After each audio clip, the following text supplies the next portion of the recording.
C'est le maire de Saint-Cyr-au-Mont-d'Or, M. Marc Grivel, qui accueille cette année la cérémonie de remise des prix du patrimoine rhône-alpin dans le jardin de l'Ermite. Mais quelle est la vocation de Patrimoine rhône-alpin?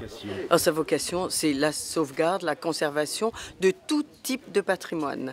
Et c'est une fédération d'associations qui regroupe environ 350 associations. Et quelques individuels aussi qui, par intérêt, soutiennent l'association. D'accord. C'est une association qui existe depuis combien d'années? Depuis une trentaine d'années. Bienvenue à vous tous. Et effectivement, c'est plus qu'un plaisir, c'est un honneur. Et vraiment, de vous voir ici et de vous accueillir dans ce qu'on appelle le jardin de l'Ermite, c'est déjà pas banal.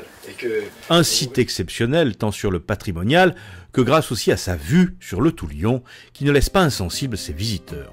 Et qu'on vous réunisse parce que vous êtes sensible au patrimoine, parce que vous êtes sensible à tout ce qui est l'héritage que nous avons dans nos territoires, dans nos communes.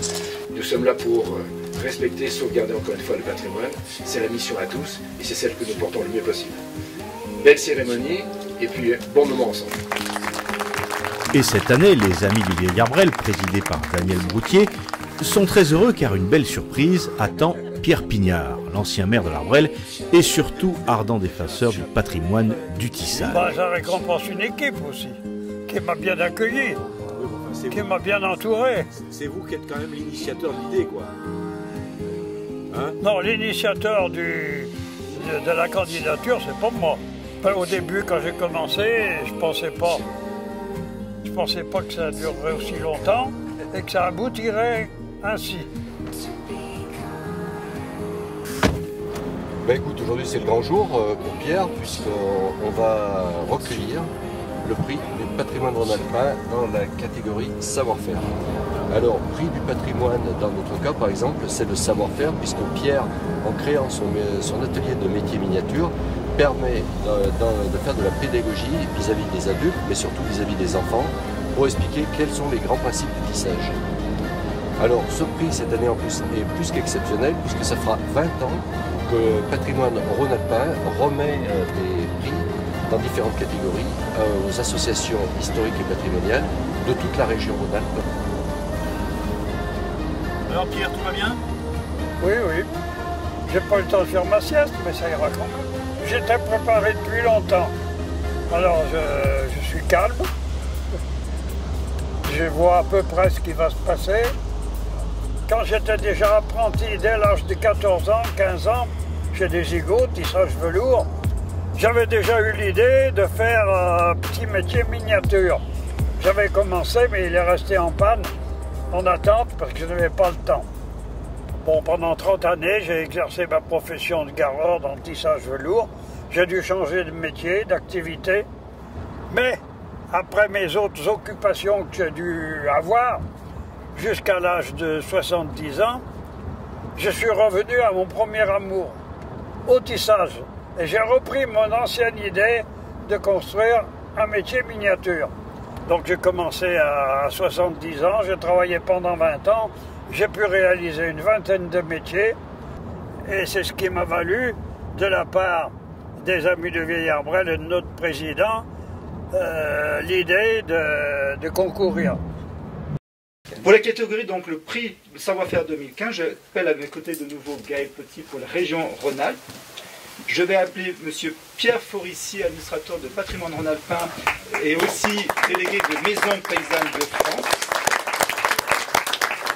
Pierre, un prénom prédestiné, Pierre. Et le lauréat, donc, c'est l'association du Vieil Arbrel avec M. Broutier et M. Pignard. Allez Pierre.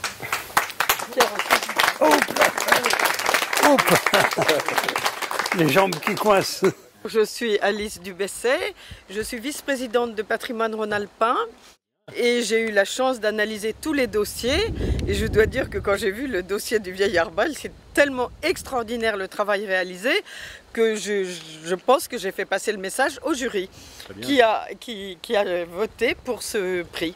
Qu'est-ce que vous avez trouvé d'exceptionnel dans ce dossier? C'est la réalisation de tous ces métiers miniatures qui sont en état de marche et à but, je dirais, pédagogique et d'une façon extrêmement facile.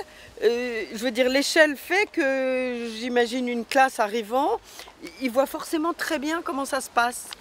Mais j'ai trouvé que c'était un travail avec des pièces faites une par une, qui étaient adaptées. Vous voyez, j'ai bien analysé le dossier quand même. Vous le connaissez. Ah non, Il non, faut non, dire mais aussi que ce monsieur extraordinaire. n'a pas du tout de formation d'ingénieur. Hein. Ça je sais, puisqu'il était... Gareur, attendez, dans le- gareur. Non, non, mais je me souviens extrêmement bien de ceci. Pour enlever mes lunettes, ça serait plus agréable. Merci à vous, Voilà, madame. mais j'ai eu beaucoup de plaisir à analyser ce dossier. Créé à la demande de la région Rhône-Alpes, c'est un souhait de la région Rhône-Alpes de valoriser nos savoir-faire, la transmission de nos savoir-faire, puisque c'est au cœur, comme je vous disais tout à l'heure, de nos réflexions. Le savoir-faire, c'est les hommes et les femmes derrière, c'est aussi cette transmission de leurs compétences. Eh bien, je vous remercie, mesdames et messieurs, vous, monsieur le président, monsieur Franceschini, les représentants d'EDF, pour l'honneur et les grands plaisirs qu'ils nous font aujourd'hui. Et vous m'excuserez, mais parce que je vais être amené à parler un peu trop de moi pour la bonne compréhension de l'objet que nous avons à traiter aujourd'hui. J'ai pris le soin de l'écrire parce que je risquais de bafouiller et surtout d'être trop long. Et donc, je remercie chaleureusement... mes lunettes me gênent. Je remercie chaleureusement Patrimoine Rhône-Alpin pour l'attribution de ce prix, ainsi que les membres du jury représentant de nombreuses administrations et associations de la région Rhône-Alpes.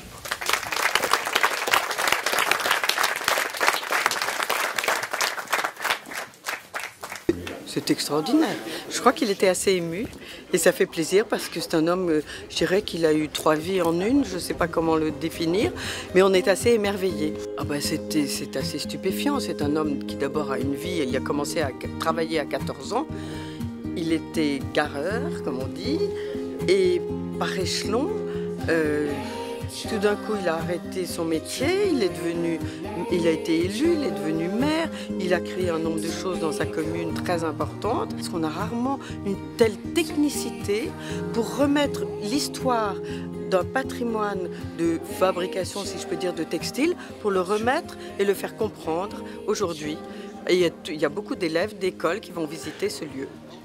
Et aujourd'hui, qu'est-ce qui s'est passé aujourd'hui? Aujourd'hui, c'était la 20e fois que nous remettions des prix, et dans 3 catégories différentes, prix savoir-faire, prix projet et prix réalisation. Il y a beaucoup d'émotions et beaucoup d'humour. Ah, on ne s'ennuie pas du tout dans une remise du prix du patrimoine. C'est plutôt bien amusant, bien rigolo. Donc je conseille à ceux qui n'ont pas pratiqué de venir nous rejoindre. Et Pierre, qu'est-ce qu'il en a pensé, Pierre? Eh bien, c'est bien sympa. Ah, la tienne. Il y a celle de Pierre.